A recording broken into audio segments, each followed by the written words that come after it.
നിങ്ങൾ എന്തൊക്കെ എന്നെ ട്രോൾ ചെയ്യാനും ഞാൻ നിങ്ങളെ സ്നേഹിക്കുന്നത് കൊണ്ടാണ് ഇങ്ങനെ പറയുന്നത്. വഹാബികളുടെ ആലയങ്ങളിൽ ആരെങ്കിലും പോയി പെട്ടിട്ടുണ്ടെങ്കിൽ അള്ളാഹുവിന് വേണ്ടി തിരിച്ചു നടന്നു. കേരളത്തിൽ ആദ്യമായി പള്ളി ഉണ്ടാക്കിയതാരാ? അസ്ഹാബു റസൂലില്ലാഹി സ്വല്ലല്ലാഹു അലൈഹി വസല്ലം. കേരളത്തിൽ ആദ്യമായി ജുമാക്ക് പോയ പെണ്ണാരാ? എവിടുന്നാ വന്നത്? മുജാഹിദ് പ്രസ്ഥാനത്തിൽ നിന്ന്. ആ പെണ്ണിന് നിങ്ങൾ കാവൽ നിന്നില്ലേ? കേരള ചരിത്രത്തിൽ നിങ്ങൾ തന്നെ പറഞ്ഞു നിങ്ങളുടെ എത്ര ഗ്രന്ഥങ്ങളിലാണ് അത് നിങ്ങൾ എഴുതി വെച്ചത്? ധീരത കാണിച്ചു എന്നാ നിങ്ങൾ പറഞ്ഞത്. കേരള ചരിത്രത്തിൽ ആദ്യമായി ജുമാക്ക് പോകാൻ ധൈര്യം കാണിച്ച പെണ്ണ് നിങ്ങളുടേതല്ലേ? കേരളത്തിൽ ആദ്യമായി ജുമാ നിസ്കാരത്തിന് ഖുത്ബ ഓതി ഇമാമത്ത് നിന്നത് നിങ്ങളുടെ പെണ്ണല്ലേ? ഇസ്ലാമിന്റെ അടിസ്ഥാന സത്യങ്ങളെ നശിപ്പിക്കുന്ന പണിയല്ലാതെ എന്താണ് ഹേ സലഫി നിങ്ങൾ ചെയ്തിട്ടുള്ളത്? അതിനെതിരെ പറയുമ്പോൾ നിങ്ങൾ ട്രോളുന്നല്ലേ?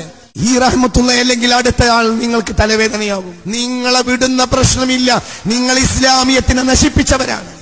ആരായിരുന്നു ജാമിഅ ടീച്ചറെ കൊണ്ട് ഇമാമത്ത് നിന്നും? ആരാണത്? നിങ്ങളുടെ ഉൽപ്പന്നം. നിങ്ങളുടെ ജാമിഅ നദിവിയയിൽ നിന്നിറങ്ങിയ പെണ്ണല്ലേ? എന്തുകൊണ്ടാണ് നിങ്ങളുടെ കുടത്തിൽ മാത്രം ഇങ്ങനെയുള്ള ഭൂതങ്ങൾ ഉണ്ടാകുന്നത്? നിങ്ങളൊന്ന് ചിന്തിക്കുന്നത് നിങ്ങൾക്ക് നല്ലതാണ്. ലോക ചരിത്രത്തിൽ ഇസ്ലാമിനെ നശിപ്പിച്ച ഭൂതങ്ങൾ മുഴുവനും നിങ്ങളിൽ നിന്നാണ് വന്നിട്ടുള്ളത്. ആദ്യം നിങ്ങളെ കുറിച്ച് പഠിക്കുക. നിങ്ങൾ ഇറക്കിവിട്ട ഭൂതങ്ങളെ കെട്ടിയിടാൻ വേണ്ടിയാണ് മുൻകാലത്ത് ഞങ്ങൾ ഉലമാക്കൾ പണിയെടുത്തത്. ആ പണിയുടെ ബാക്കിയാണ് ഇന്ന് ഈ റഹ്മത്തുള്ളയടക്കം പരശതം സുന്നത്യമായത്തിന്റെ പ്രഭാഷകർ പണിയെടുത്തുകൊണ്ടിരിക്കുന്നത്.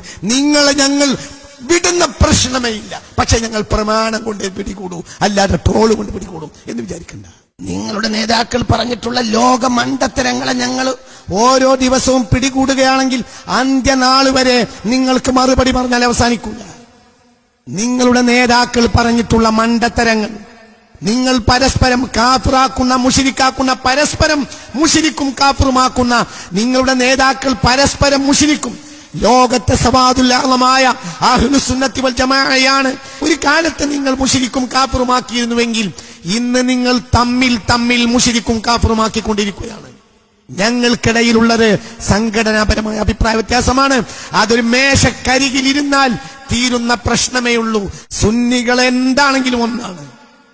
ഞങ്ങൾ ഇമാമുന ശാഫിഈ റളിയല്ലാഹു അൻഹു അടക്കമുള്ള അഇമ്മത്തുൽ അർബഅയെയും ബഹുമാനപ്പെട്ട ശൈഖ് മുഹയ്യിദ്ദീൻ അബ്ദുൽ ഖാദിർ ജിലാനി തങ്ങളടക്കമുള്ള മഹാന്മാരായ അഖ്താബീങ്ങളെയും അംഗീകരിക്കുന്നവരാണ്.